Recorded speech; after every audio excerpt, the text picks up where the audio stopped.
todos los favores que queráis en este sentido, o sea, porque la verdad es que el evento, como está organizado, la calidad de las ponencias es un auténtico placer estar con vosotros. Coincido con Carmen. ¿Dónde está Mariano? Ya se nos ha ido. Mariano, es una faena, efectivamente. La verdad es que nos lo ha puesto muy complicado para hablar del tema de los network codes en este sentido. Y además, como muy bien me apuntaba Jorge, decía, bueno, pues mientras Mariano se ha contado todo este tema tan interesante y nosotros mientras en Bruselas pues estamos haciendo esto, ¿no? Y tenemos 20 minutos escasos que me gustaría resumir para que tengáis muy claro qué es esto de los network codes y en qué medida nos va a afectar, ¿no? Y qué sentido tiene que estemos hoy hablando de esto, los network codes.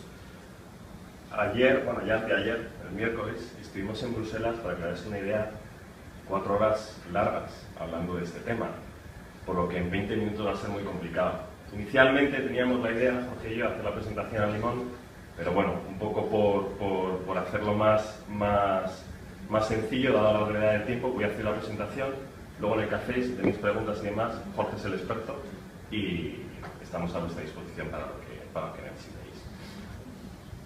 Muy bien, en primer lugar vamos a intentar ver de dónde vienen los network codes, por qué estamos hoy hablando de los network codes, qué network codes hay, cuál es el proceso, y eso lo voy a explicar bien porque yo creo que ahí está gran parte de la clave de cómo están sucediéndose los acontecimientos, y luego hablaremos muy brevemente de todos los códigos, que hay muchos, hay más de 10, para que os hagáis una idea.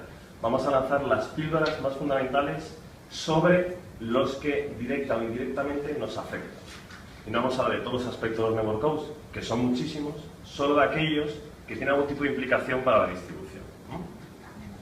Entonces, bueno, ¿dónde arrancan los network codes? Bueno, en primer lugar, vienen de un paquete legislativo, que es el tercer paquete de Europa, en 2009, que tiene 2 directivas y 3 reglamentos. Básicamente, el tercer paquete, para ir aterrizando en los network codes, tiene 2 principios. El primero, la integración, la armonización y el buen funcionamiento del mercado interior de la electricidad, ¿no? Y la adecuada integración de las renovables. Estos 2 aspectos veremos la importancia que tienen. Y el reglamento 714 crea la organización ENSOE, que es la organización, como ha dicho Carmen, de TSOs, de transportistas europeos, y además crea también ACER, que ahora veremos qué es, que es como el regulador europeo en estos aspectos. Entonces los network codes surgen como mandato a ENSOE para que los escriba. ¿Y en qué términos? En aspectos transfronterizos, de comercio entre países y de integración de mercado, fundamentalmente. Hasta aquí estábamos encantados, porque decíamos, bueno, esto realmente no nos va a afectar, es un tema muy de transporte y de tema de intercambio entre países, ¿no?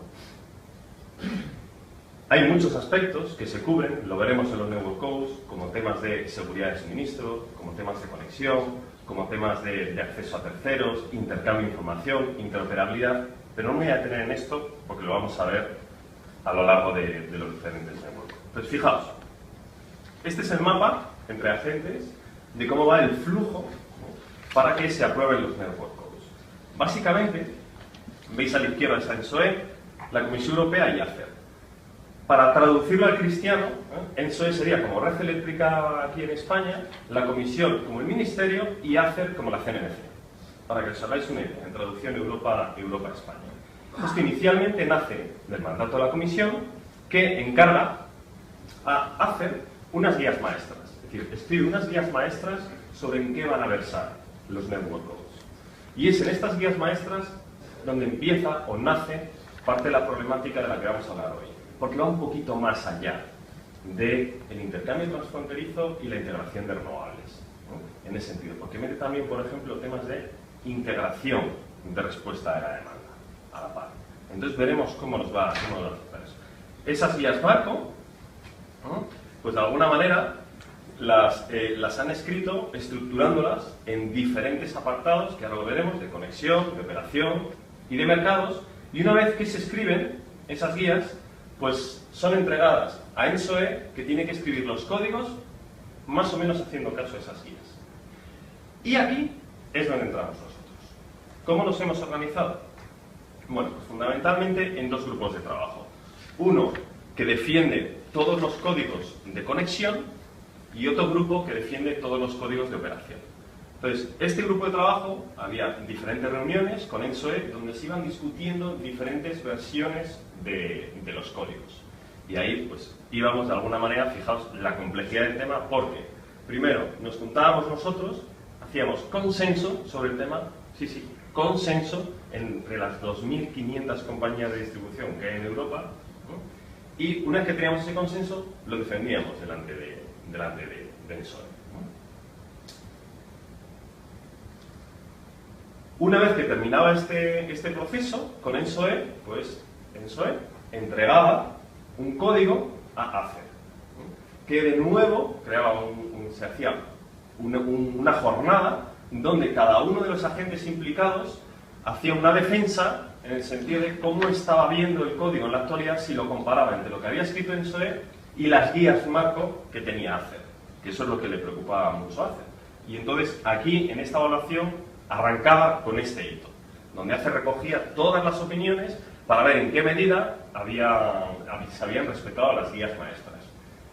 Ha habido muchos códigos, por ejemplo, que ACER los rechazó y se los mandó de vuelta a ENSOE para decir, mira, no has sido suficientemente disciplinado en este tema, por favor cambia este y este aspecto. Y luego se envían otra vez a ENSOE, a ACER, y ya se aprueba, ¿no? Y entramos en la última fase. Y ya veremos además en qué estado están todos los códigos. En esta última fase, el código entra a la comisión y se forma, o entramos en la fase de lo que se llama la comitología.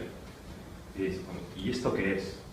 Bueno, pues básicamente la comitología es, una vez que el código entra a la comisión, deliberan internamente, hay diferentes versiones del código. De hecho, hemos tenido alguna reunión informal con la comisión para ver algunos artículos, cómo podían evolucionar, hasta que ya entregan una versión definitiva. Y entra un poco ahí lo que se llama el Cross-Border Committee, que no es más que un comité donde los representantes nacionales votan ese código, ¿no? por así decirlo.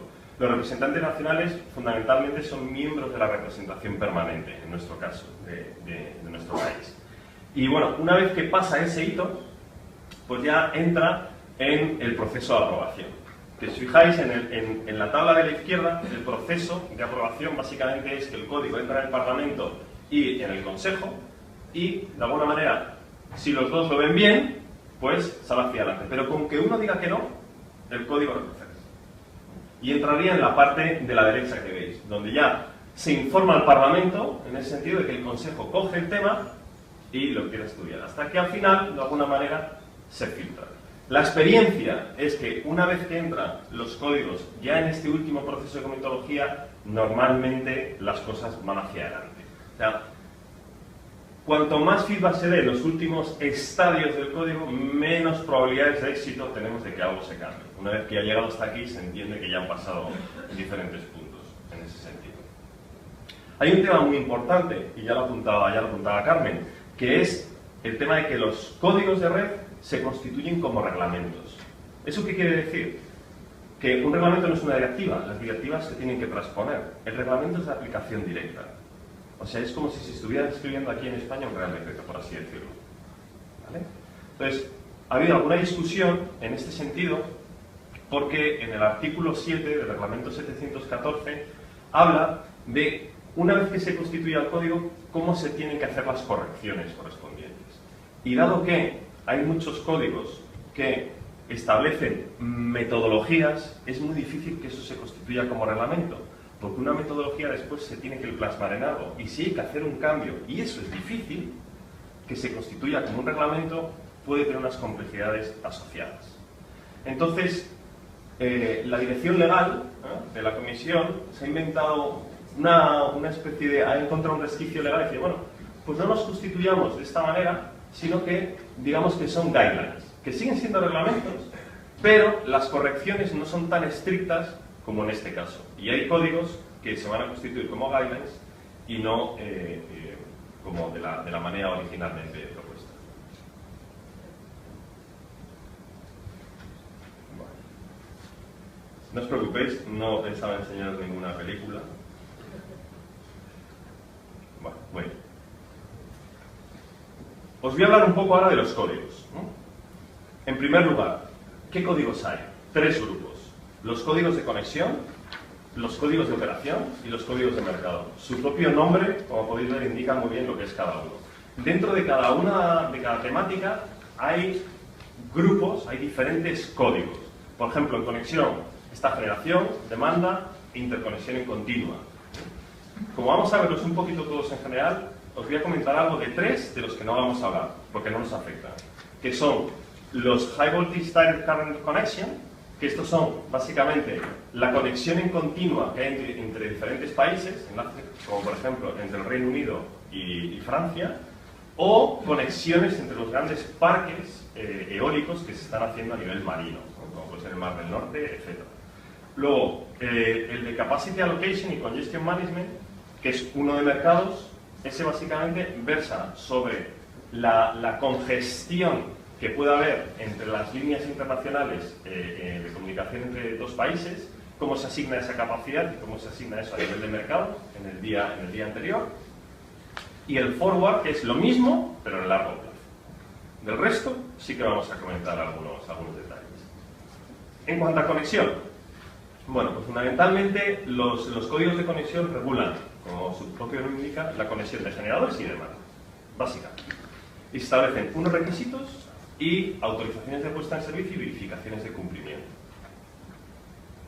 ¿Cómo nos afecta eso? Bueno, pues en primer lugar, en lo que nos afecta es los criterios para que un generador permanezca conectado a nuestras redes se han hecho tan laxos que la probabilidad de que se formen islas en las redes de distribución aumenta, con los consiguientes posibilidades de problemas de seguridad que eso puede conllevar. ¿En qué nos afecta a nosotros en concreto? Bueno, pues por ejemplo, se establece que se tiene que verificar el cumplimiento del código por parte de los distribuidores. Eso lo habíamos evaluado en torno a 3.000 millones de euros, que puede significar, y tras muchos debates y luchas con la Comisión, hemos conseguido que esa verificación no tengamos que hacerla nosotros para generadores de menos de 800 kilovatios. Diréis, pues vaya logro. Pues sí, la verdad es que no es de los mayores en ese sentido, pero ha sido muy complicado, muy complicado. ¿Por qué? Porque eso será uno de los resúmenes que os haga después. Diréis, pero ¿cómo es posible que esto no esté afectando? Si estamos hablando de intercambio transfronterizo y de sistema en general. Pues porque está la interpretación de que un generador solo no ocasiona un impacto en el sistema, pero la agregación de ellos sí. Entonces, si un conjunto de generadores están conectados en la red de distribución y son importantes desde un punto de vista del sistema, los códigos sí que apuntan en esa dirección. Luego hay un problema muy importante, además de las islas que ya hemos comentado, que es que se dan atribuciones al TSO de regulador, en cierto modo. ¿Por qué? Porque tiene capacidad de supervisión sobre los contratos que hagamos con los generadores que se conectan a nuestras redes. No sé si estamos hablando de los contratos de acceso, no sé si estaríamos hablando de procedimientos de explotación, no está claro, pero tienen esa capacidad. Respecto de la demanda, bueno, aquí en cuanto a conexión de demanda, comentaros que al principio, en un origen irlandés, se apuntó a que teníamos que estar hablando del control de frecuencia con las lavadoras y con los frigoríficos, para que os hagáis una idea de hasta dónde estaba llegando. Eso, tras muchas argumentaciones, afortunadamente es algo que se ha quitado del código. ¿En qué nos afecta fundamentalmente? De nuevo, la verificación de cumplimiento para aquellas unidades de demanda que pueden dar respuesta de la demanda.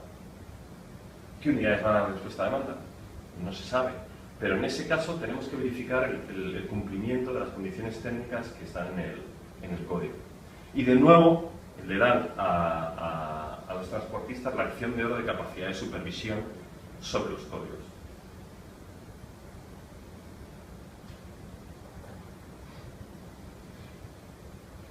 Sin lugar a dudas, el punto más polémico ha sido el de intercambio reactivo.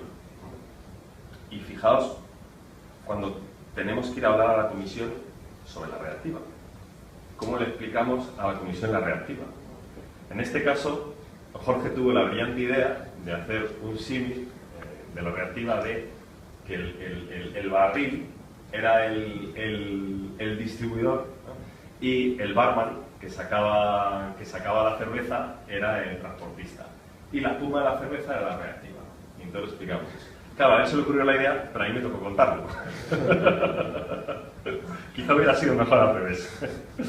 Y el caso es que les contamos, en ese sentido, que en la demanda se establecen las capacidades y en la operación se establece el uso de las mismas.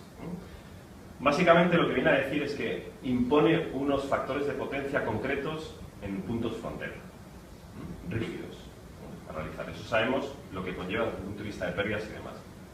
Y al final, lo que ha venido funcionando siempre, le pusimos nombre y apellidos, y eso se llama EUS. Y básicamente lo que terminamos comentando es que los sobrecostes que eso puede originar por ineficiencias estaban entre 600 y 3.000 millones al año durante 20 años a nivel europeo. En este caso concreto de la reactiva, bueno, se ha mejorado relativamente el artículo correspondiente y, bueno, esto es un tema de consenso, estamos razonablemente contentos. Luego están los códigos de operación, que los códigos de operación básicamente es el largo nadial. ¿Qué significa? Mantener la seguridad de suministro. Aquí es donde se regula cómo se va a mantener la seguridad de suministro. Hay el código paraguas, por así decirlo, el que vertebra todos los demás, que es el Operational Security, el código de seguridad, que aborda estos temas, que lo sepáis, a través de diferentes artículos, no voy a ahondar en ellos. ¿Y en qué nos afecta o en qué implicaciones tiene para nosotros? Una muy importante, y es las órdenes directas que puede dar el transportista a alguno de los puntos de suministro, bien sean de generación o demanda conectada a nuestras redes, sin consultarnos. Cuando haya, por ejemplo, un problema de regulación frecuencia-potencia, cuando haya un problema de gestiones con sobrecargas o de tensiones, pueden hacerlo. No nos dan herramientas para gestionar mejor nuestras redes y todos sabemos que las redes de distribución están dejando de ser redes y son sistemas de distribución y necesitamos más reglas, más flexibilidad para poder gestionarlas.